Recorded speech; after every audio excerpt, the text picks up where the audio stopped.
संत कबीर नगर जिले के सिमरिया ब्लॉक में आने वाले करजा गांव में स्थित अवध गर्ल्स इंटर कॉलेज में वार्षिकोत्सव कार्यक्रम के दौरान कॉलेज में आधुनिक सुविधाओं से लैस जिले के पहले रोबोटिक लैब का उद्घाटन चीफ गेस्ट पूर्व IAS ऑफिसर अब्दुल खालिक के साथ ही अवध गर्ल्स इंटर कॉलेज के मैनेजिंग डायरेक्टर नौशाद खालिद ने फीता काट का उद्घाटन किया।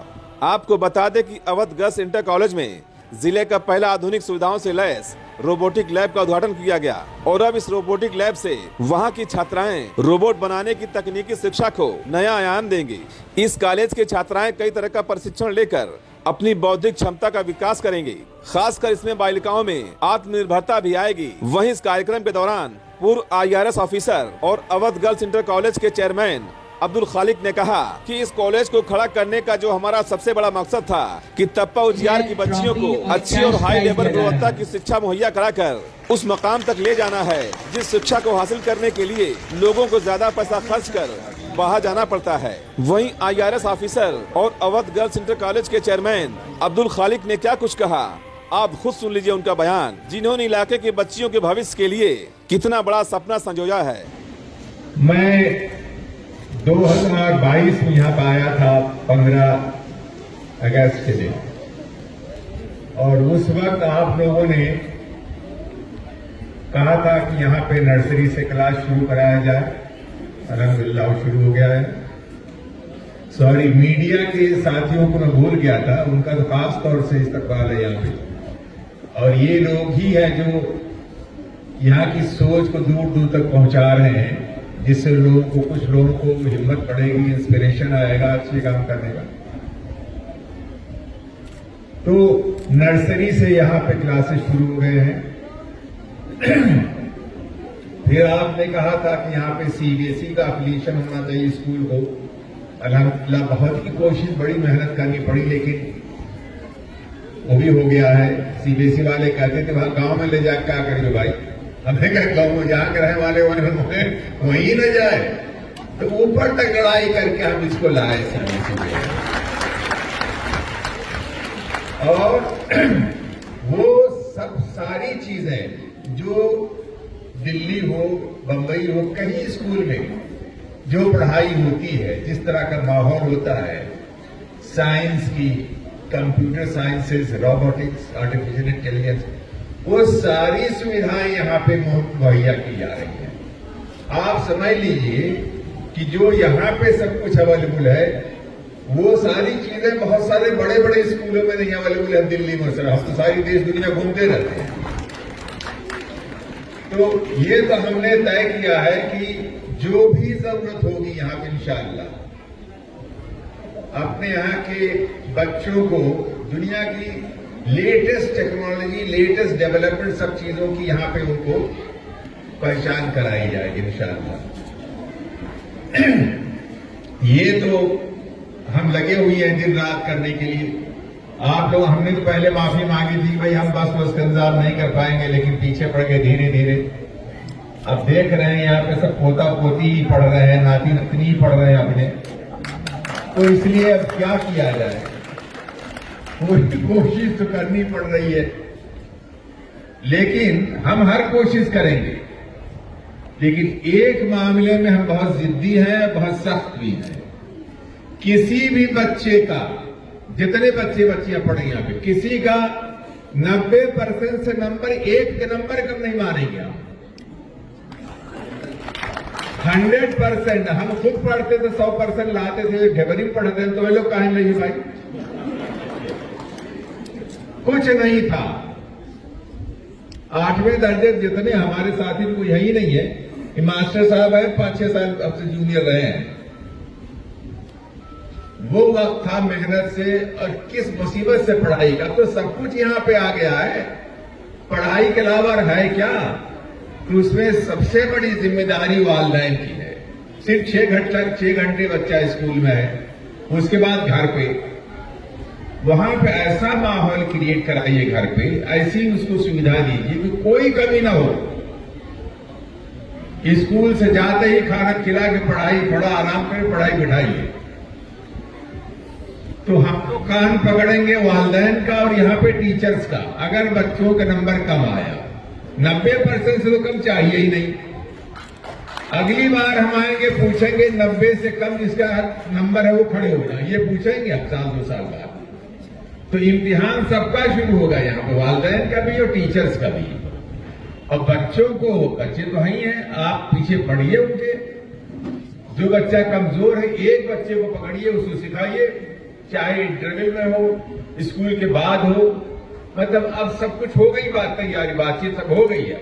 अब पढ़ाई की बात, नंबर कितना आ रहा है।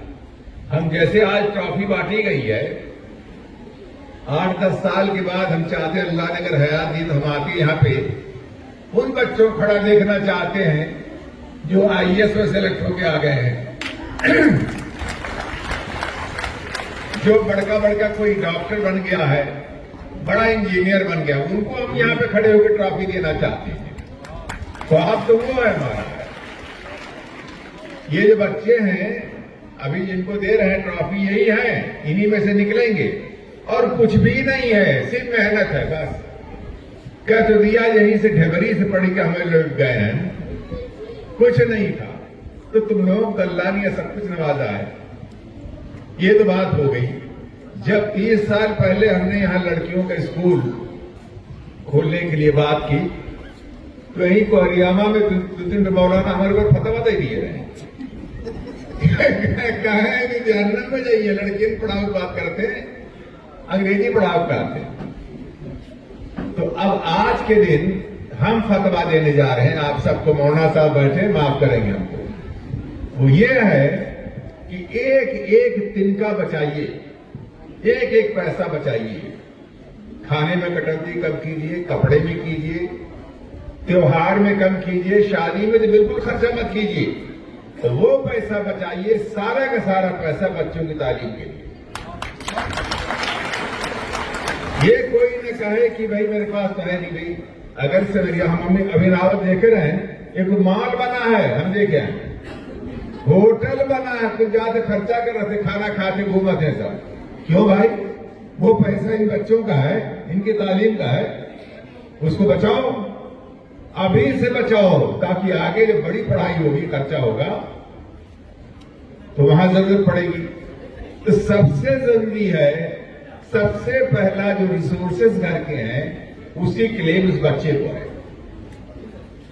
एक तिनका बचाइए, एक पैसा बचाइए, अभी से बैंक में अकाउंट खोल दिए। जिसके बेटे बेटियां हैं उनके लिए करें, जो बड़े हो गए हैं, नाती नतनी पोता पोती हैं, उनके लिए एक ढेला बचाइए। कार मत खरीदिए, 2 व्हीलर चलिए, साइकिल चलिए। ईद के दिन बिल्कुल पुराना कपड़ा पहनिए, पैसा बचा के रखिए बच्चे की पढ़ाई। और सबको हम कह रहे हैं, इस बात को आज से यहां पे डिसाइड कीजिए कि कहीं भी हम जाएंगे एक पैसा नहीं खर्चा करेंगे और अगले के बच्चे की पढ़ाई के लिए। आपके बच्चों को मान लिया अल्लाह ने पढ़ा दिया, कामयाब हो गए, तो रिश्तेदारों के बच्चों की मदद कीजिए, पड़ोसियों के बच्चों की मदद कीजिए। हर गांव में रिटायर्ड टीचर्स, पढ़े लिखे लोग हैं, उनकी जिम्मेदारी बनती है कि जो बच्चे स्कूल से आ रहे हैं, अगर किसी बच्चे को कोई कोचिंग, कोई गाइडेंस चाहिए तो उसकी मदद करें।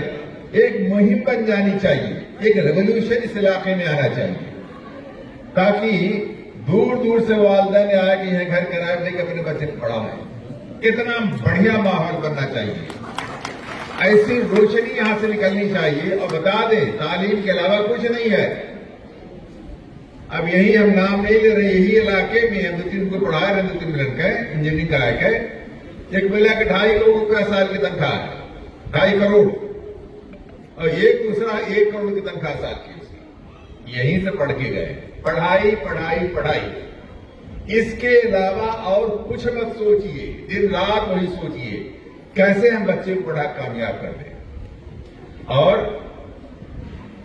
कोशिश करने में तो अल्लाह भी सब कुछ देता है, मांगने वालों को दुनिया में नहीं देते हैं। ये है मांगने नहीं, ढूंढने वालों को, ढूंढने वालों को।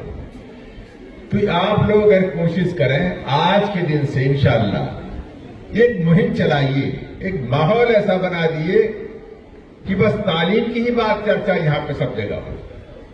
और इन बच्चों को देखिए, छोटे छोटे बच्चे जो हैं, इनका फ्यूचर बन जाएगा अगर आप लोग इनके पीछे कस के डट के खड़े हो जाए। जिस चीज की जरूरत हो। और हमने कह दिया खाने में एक डिश कम, पैसा बचाया रखा। ये सब हम लोग को आज हमें आप लोग वादा करके बताइए कि करेंगे इसको। कौन कौन करेंगे, हाथ उठाइए जरा। अब उठता नहीं है दबाव, कोई नहीं महल में जाएगा, कोई चावरा बनाई खाना ना खाने जाएगा, सब पैसा बचाओ। बैंक में अकाउंट खोलो, रखो पैसा वहां पे। अब बच्चा जब बड़ा होगा, आगे जाएगा, यूनिवर्सिटी में जाएगा, इंजीनियरिंग करेगा तो खर्चा लगेगा। ऐसा कीजिए कि इस इलाके में लोग जो बंबई, कलकत्ता, फलाना जगह सब जगह है, फंड बनाइए। कोई गरीब बच्चा मान लिया इंजीनियरिंग में सिलेक्ट हो गया, उसको पैसा उससे इंतजाम कराइए फीस का। कमिटमेंट ये रहे कि बच्चा जब पढ़ के नौकरी करने लगेगा तो पैसा पूरा वापस करेगा। इस तरह की क्रिएशन फंड्स कीजिए ताकि बिना पैसे के कोई भी पैसा बच्चा ना है, ऐसा ना हो कि उसकी तालीम रुक जाए। और यहां पर भी देखिए 30 टीचर हैं, अभी और टीचर्स हायर होंगे। अब कब तक चाहते भाई हम यहां वहां से भीख मांग के पैसा लाई हैं, बताओ। बस लाओ, बस एक भीख मांग के लाने की बस नहीं है, एक और लाइफ है। सब लोग इकट्ठा होकर करो और पेरेंट्स टीचर्स एसोसिएशन जो होती है उसमें शामिल हो जाओ। और देखो यहां पे प्रिंसिपल साहब हैं, आगे देखो कितना पैसा तक फीस में आवत है, कितना खर्चा होता है। तो कम से कम भाई बिल्डिंग बनी है, लिफ्ट बनी है, 20-22 लाख की लिफ्टियां बनाओ, क्या करें इसी 20 करिए बनवा दी। देखो यहां पे कैसे चले, कम से कम यहां पे जो टीचर्स की तनख्वाह, और अच्छा टीचर तब आएगा जब उसको ठीक से पैसा देंगे। ड्राइवर के रहे 15,000 और टीचर के कहते 5,000, बताओ। जब वही नहीं इज्जत करेंगे अपने टीचर्स की तो क्या होगा माशरे का। तो सब लोग मिल करके इस इदारे को चलाइए। इंफ्रास्ट्रक्चर हम क्रिएट कर दे रहे हैं सब कुछ, लेकिन चलाने के लिए इसको तो सब लोग मिलकर करो। इसमें कैसे चलेगा नहीं लोग। और कोई भी पढ़ाई फ्री में अगर होती है तो उसकी कोई वैल्यू नहीं है, और फ्री अगर मान लिया होगा तो कोई पढ़ने भी नहीं आएगा, डॉक्टर ड्रग्स उसकी रसी लेगा। ये सब जगह रिसर्च करके देखा गया है। तो मैं चाहता हूं आप सब लोग मुझसे वादा कीजिए कि इस इदारे के साथ सब लोग जुड़ जाएंगे और इसको खूब अच्छी तरह से चलाएंगे, और इंशाअल्लाह इसका एक्सपेंशन और फ्यूचर में किया जाएगा। लेकिन पहले इस लेवल पे 12वीं के लेवल तक और जो सारे साइंस के सब्जेक्ट्स हैं, ताकि यहां से बच्चे ठीक ठाक बढ़िया तादाद में सेलेक्ट होना शुरू हो जाए सारे कोर्सेज के लिए। फिर उसके बाद सोचा जाएगा। तो मैं इस उम्मीद के साथ कि सब लोग इस इदारे के साथ जुड़ेंगे, सब लोग यहाँ के बच्चों को एक बेचारे खिल रहे छोटे छोटे नन्ही फूल की तरह से इनके आगे बढ़ने में सब लोग डट करके मदद करेंगे। खांसी आ रही है जरा सी, तो बस इतना ही कहना चाहता हूं। अब मुझे उम्मीद है कि आप लोग अगली बार जब आऊंगा तो खड़ा करके देखूंगा 90% से कम वालों को। 90% से कम तो हमको तो एक्सेप्ट ही नहीं है। 100% वाले जो है, अभी एक बच्ची आई थी इसका 95% है, लेकिन 95% से नहीं, अभी तो 100% वाले 50 लोगों का आता है। तो यहां पे है क्या, दिन रात पढ़ना ही है और कुछ नहीं है, सिर्फ आप लोगों के ऊपर है और टीचर्स और वालिदैन के ऊपर लग के कीजिए। और दुनिया को अगर 100% मिल रहा तो हमारे बच्चों को नहीं 100%, तो बहुत ग्रीडी है इस मामले में, और जरूर आना चाहिए। मुझे उम्मीद है कि बच्चे अगली बार जब मैं आऊंगा इंशाअल्लाह तो 100% वाले भी बहुत सारे मिलेंगे यहाँ पे। बस आप सबसे यही रिक्वेस्ट मेरी रही है, यही कहना था मुझे, और मैं इंशाअल्लाह जुड़ा रहूंगा इसके साथ जब तक अल्लाह ने हयात दी। तो पूरी कोशिश करूंगा इसको और आगे बढ़ाने के लिए। जिस चीज की भी इंफ्रास्ट्रक्चर में कमी होगी इंशाअल्लाह वो कमी नहीं होने पाएगी। ये बात बहुत बहुत शुक्रिया आप सबका, खासतौर से बच्चों को मुबारकबाद जिन्होंने पोजीशंस और रैंक्स हासिल किए हैं। मैं चाहता हूं आगे ये बच्चे यही 100% वाले बने ताकि इनको दुनिया में कहीं कोई रोक ना सके। खुदा हाफिज।